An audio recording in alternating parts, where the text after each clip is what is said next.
Benvingudes, benvinguts, som el grup de joves programadors Moving Cinema i durant el Festival de l'Alternativa ens hem pogut trobar amb diversos cineastes i xerrar de les seves pel·lícules. Avui ens trobem amb Alfonso Amador i parlarem sobre la seva pel·lícula Cama Groga. Cama Groga és una pel·lícula molt recomanable que porta unes connexions molt especials amb la pagesia valenciana i que sens dubte despertaran el vostre interès. El desig de filmar l'Antonio i els Camagroga mentre cultiven els seus camps de xufa va portar l'Alfonso Amador a gravar aquest bellíssim documental durant la seva temporada de desconnexió al cinema. En un equip mínim i en un grandíssim respecte per la feina feta, és capaç de crear un testimoni dels últims treballadors del camp. I valent-se solament de la pròpia sintonia del camp, és capaç d'ensenyar-nos el que s'està vivint a peu del canyó, on els moments més crepusculars i els de màxima il·lusió es juxtaposen en una visió única de l'horta valenciana.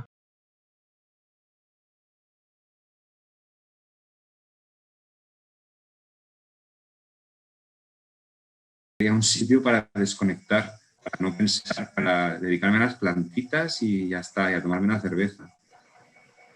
Pero, pues claro, al conocer a Antonio y conocerle y a Inma y ver tal, al final ya no lo pude evitar y entonces tuve que agarrar una cámara y plantársela delante. Que el Elías me pinchaba, me decía, ¿qué no harás algo? Y es que no quiero ni mirar, que no, ¿sabes? Que era como, yo quiero relajarme. Y así fue. La vuelta yo, en realidad, Alboraya y eso no la conocía. Durante mucho tiempo ha estado muy bien y ahora se recupera al mismo tiempo que se destruye. Y de no querer hacer una película o de no querer hacer cine, ¿cómo te atreves, ¿no?, a pedir si le puedes grabar? Con todos ellos, todo el rato ha sido muy orgánico, esa es la palabra. Porque son gente con una franqueza y con una normalidad absoluta. Entonces, a lo largo de todo este tiempo, yo les decía a lo que me dedicaba.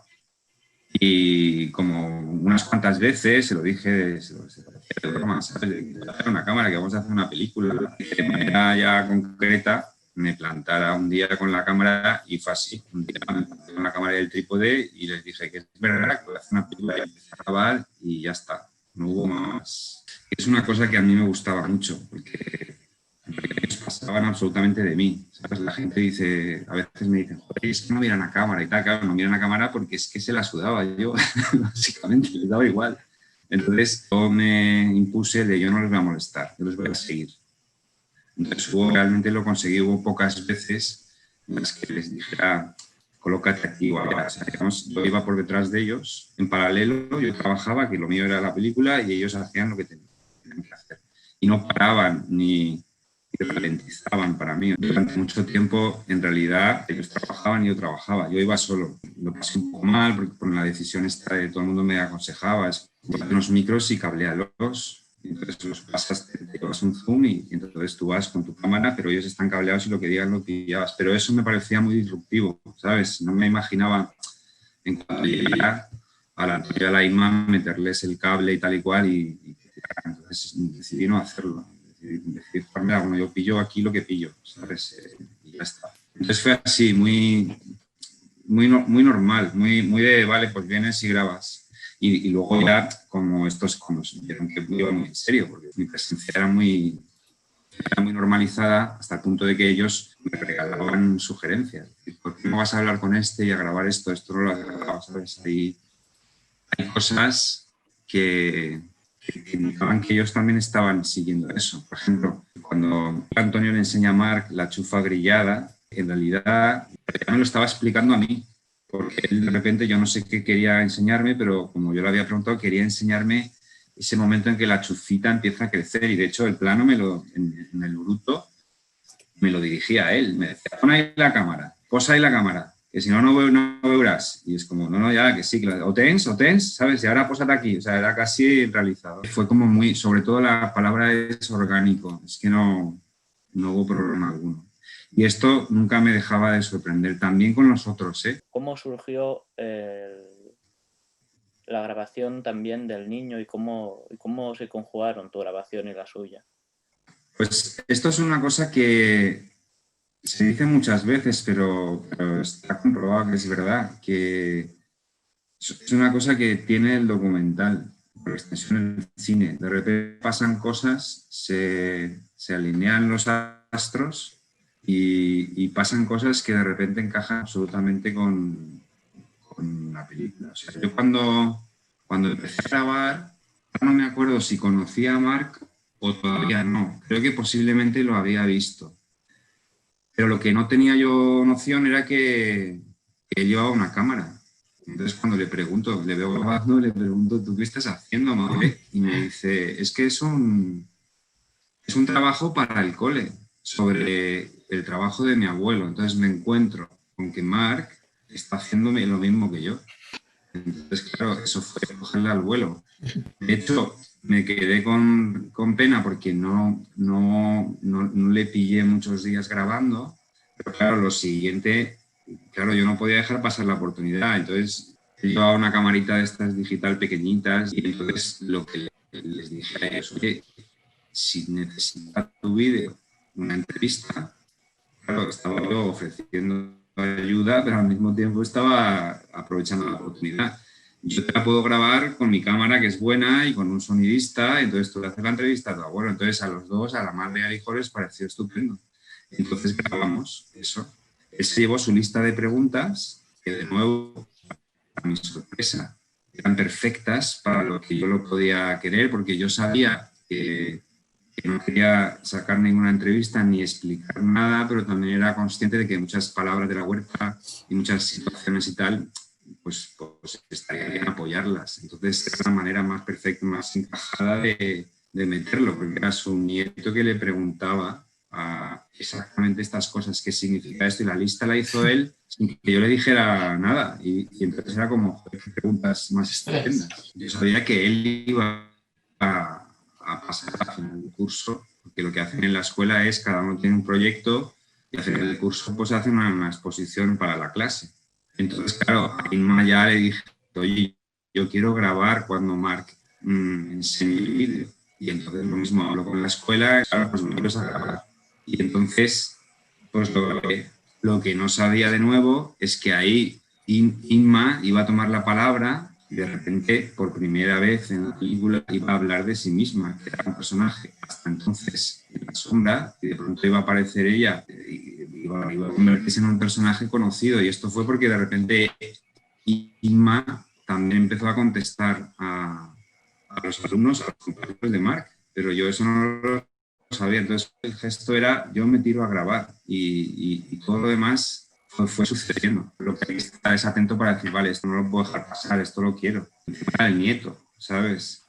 Entonces yo sí que sabía ya de qué iba la película. Cuando empecé a grabar no sabía de qué iba la película. Yo empecé a grabar a Antonio por el placer de grabarle pues cómo trabajaba, claro, intuía, porque conocía un poco el ambiente, lo que podía salir de ahí, pero no tenía ni idea. Entonces, de repente apareció la circunstancia, que es que él está, y yo sé que nunca se va, y deja sobre todo el asunto a Inma. Y creo que ya en esa línea, cuando ves al chaval que les ayuda en el campo, pero que además está haciendo lo mismo que yo estoy haciendo, ya era como, parece que está escrito, parece que me lo he inventado, ¿sabes? Es como, parece de guión, de escritura previa, pero no. Fue puro hallazgo, fue puro encuentro, vamos. Y ahora que hablabas del hallazgo y de empezar a grabar sin saber muy bien qué era exactamente lo que iba a hacer, con una intuición, pero con poco más y con un equipo muy reducido hasta el punto de que eras tú solo, ¿en qué momento te das cuenta de que, vale, tengo estas imágenes, pero de lo que me hablan, de lo que quiero que reflejen es esto? En el momento en que descubres la película, que parece también muy literario y muy literario, el rollo que te montas, que descubres la película, pero que es literalmente así, o sea, así sucede en el momento que ves, vale, aquí esto va de esto. Eso te da una guía, una línea de fuerza, que es como donde está al final, es a dónde vas, ¿sabes? Entonces, la de repente ya se deja influir, se combina de esa idea, de tal manera que de alguna manera todo lo que estás grabando ya va en ese sentido, ¿no? Eso ocurrió relativamente pronto. Pero, en todo caso, yo tampoco quería forzar ahora hablar de esto. Y luego me obligué a mantener en términos más formales que otra cosa es la idea básica de, vale, yo lo que quiero es captar la Tierra a lo largo de un año y su trabajo. Digamos que tenía esta idea formal y luego eso se contaminó por esta clave del asunto que es quién se va a quedar esta Tierra, de quién va a seguir con esto. En el caso concreto de Antonio. Pero ¿qué pasa? Que todo el discurso alrededor era un discurso de desaparición. Entonces, ni siquiera fue que lo buscara. En un momento dado me encontré que estaba hablando, que era de suponer al principio, porque desde fuera es lo que pasa, pero darte cuenta de ello dentro es diferente. Entonces me di cuenta que estaba hablando de un mundo que desaparecía, o sea, de un mundo que estaba chocando con otro, ¿sabes? Y casi me lo llevo a la parte tecnológica del asunto. A veces digo que esto es una pelea entre lo que queda de un mundo analógico y todo el arrase de un mundo digital. Todo su mundo, todo con lo que trabajan son parches de máquinas que están muy bien ideadas, pero son como viejas, son como antiguas. Y de repente estás con imágenes en el campo que podían estar teniendo lugar de la misma manera en el año 75. Entonces, eso es otra cosa que te hace como insistir en ese primer eje que descubriste en un momento.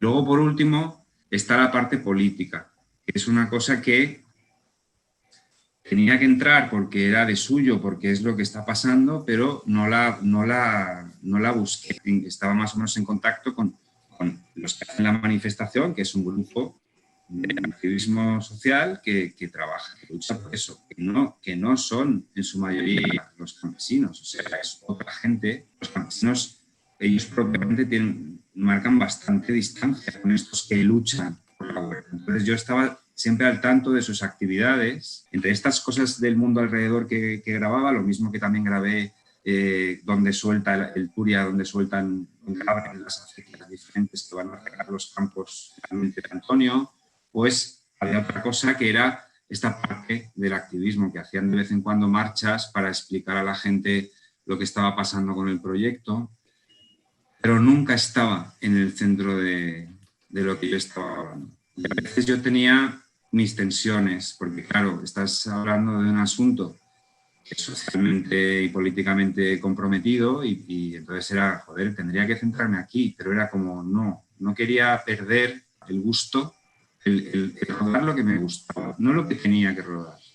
Y luego en el montaje me encontré que eso que tenía que rodar, digamos, para contar una situación dura de la huerta y tal, se había colado. Se había colado en el propio ánimo de la película, en el propio ánimo del personaje y luego con esas dos pinceladas de las manifestaciones. Pero yo no quería hacer este documental que explicara, pues eso, lo mal que está la huerta, los estragos del neoliberalismo y del progreso. No quería hacer eso. Tenía un poco de mala conciencia a veces, pero por otro lado tenía muy claro de que no quería explicar nada ni informar de nada, sino hacer una cosa lo más cinematográfica que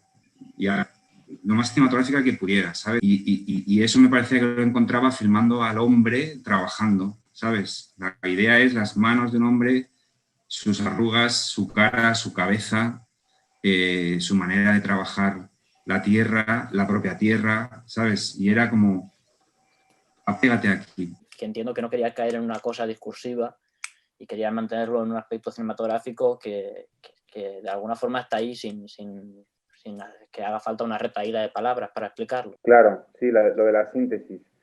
Sí, claro, había una cosa que tiene que ver con la precisión de lo que se muestra de los gestos, del trabajo. Esto hay como que meterse ahí, entonces me acercaba y lo aislaba, lo sintetizaba, digamos, para que estuviera todo como muy claro, ¿no? Muy claro y muy preciso. Entonces, claro, esto a donde me llevaba era una planificación pues eso, muy sintética y muy fragmentada, que luego era otra cosa que me gustaba desde el principio. Había el otro día un periodista que me decía, ¿y has tenido algún documental en la cabeza referente, tal? Lo que yo tenía en la cabeza, que lo tengo siempre además, pero en este caso más, era a John Ford y a Bresson. Esos planos que son aparentemente insertos porque son planos de una mano, de una empuñadura, de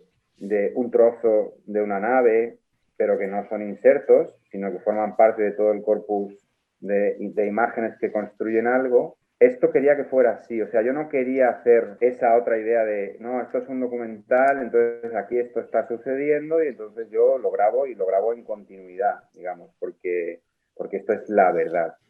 Esto era una cosa no solo que no me interesaba, sino que no tenía en la cabeza desde el principio. Alguna gente me dice, es que claro, parece que no estás ahí, y en realidad es todo lo contrario. O sea, es una película completamente consciente de serlo. Desde los títulos de crédito y la primera canción, hasta la propia planificación, el propio el propio formato, hasta el propio color, ¿no? Era como hacer evidente que esto era la mirada de un forastero ante algo que le fascinaba, pero con una mirada detrás que está muy presente y que no se oculta. Tengo una pregunta respecto a esto que comentaves. Bueno, a vegades ho penso. Fins a quin punt ser foraster d'un documental o es nota o no es nota? És una cosa que em va sobtar perquè crec que el punt de vista és molt proper i molt viu en el que està passant allà, que no és gens extern. Y ahora pensaba que si ellos han visto la película. Sí, a ellos les mostré el corte final para que ellos me dijeran si estaban de acuerdo con todo esto, que me pidieron cambiar un par de cosas y luego vieron ya les pasé con ese par de cosas el corte final. Entonces sí que la han visto. Bueno, los primeros, de hecho. Me acuerdo que fui a su casa y la vimos ahí todos. Y Antonio me dijo, pero això no es molt optimista, ¿eh? Y digo, no. Es que tú eres así. Hay una secuencia que es la presentación de Antonio, que él está fumando en la nave y dice, ¿sabes lo que pasa? Això fa la ilusión. Y no dice más, ni a mí me dijo más. Y ya lo tienes, o sea, ya tienes ya se te ha abierto ahí un esbozo de ese personaje, ¿no? Un trazo que no tiene nada que ver, por ejemplo, con el Flare, que cuando tú lo ves está comiendo un bocadillo que parece una limaña, ¿sabes? Que devora el bocadillo con un gusto que te da risa, ¿sabes? Y este es el personaje de él. Sí, hacer lo que la película necesita y no subordinar un poco a la película y no la película a ti. Exacto, esa es exactamente muy real, o sea, porque cuando tienes aquella cosa entre las manos y va tomando forma, pide cosas y rechaza otras cosas. Y eso es algo mágico, que cae por su propio peso, que a veces no puedes explicarlo con palabras, pero es como que no procede esto.